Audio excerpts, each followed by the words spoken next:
రైతు భరోసా, పంట రుణమాఫీ, నీటిపారుదల ప్రాజెక్టులపై పెట్టుబడులు వంటి ప్రభుత్వ పథకాలు రైతాంగానికి ఆత్మవిశ్వాసాన్ని పెంపొందించాయి.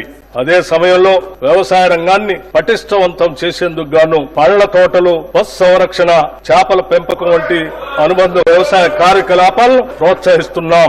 ప్రజాధనం దుర్వినియోగం కాకుండా అవకతవకలకు అడ్డుకట్ట వేసి సాగుకు యోగ్యమైన భూములన్నింటికీ రైతు భరోసా అందిస్తున్నాం. క్షేత్రస్థాయిలో సర్వే చేసి గ్రామ సభల్లో ధృవీకరించి సాగుకు యోగ్యం కాని భూమిని గుర్తించడం ద్వారా ఈ వృధాన్ని అరికట్టాము. రైతు భరోసా పథకానికి 18,000 కోట్ల రూపాయలు ఈ బడ్జెట్ లో ప్రతిపాదిస్తున్నాము.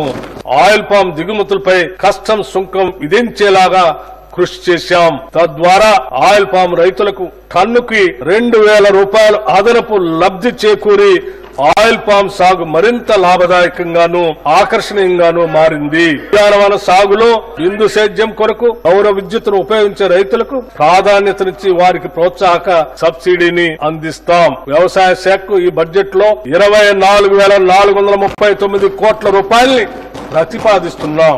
పశువులు వ్యాధుల బారిన పడకుండా నిరోధించే టీకాలను ఉత్పత్తి చేసే తెలంగాణ పశు వైద్య టీకా ఉత్పత్తి కేంద్రం హైదరాబాద్ శాంతినగర్ లో ఉంది. ఈ వెటర్నరీ బయోలాజికల్ రీసెర్చ్ ఇన్స్టిట్యూట్ ని మామిడిపల్లికి తరలించి 300 కోట్ల రూపాయలతో భారీగా విస్తరింపజేస్తున్నాం. అంతేకాకుండా కొత్త వ్యాక్సిన్ల ఆవిష్కరణకు అవసరమైన పరిశోధనలు చేపట్టే నిమిత్తం 100 కోట్ల రూపాయలతో అధునాతన యంత్రాలను తెప్పిస్తున్నాం. నూతనంగా ఏర్పాటయ్యే ఈ టీకాల కేంద్రంలో బ్యాక్టీరియల్ వైరల్ వ్యాక్సిన్ ప్రొడక్షన్ ప్లాంట్లు, క్వాలిటీ కంట్రోల్, యానిమల్ టెస్టింగ్ ల్యాబ్లు, R&D, యానిమల్ బ్రీడింగ్ సెంటర్ వంటి వాటితో పాటు స్టాఫ్ క్వార్టర్స్ కూడా నిర్మిస్తాం.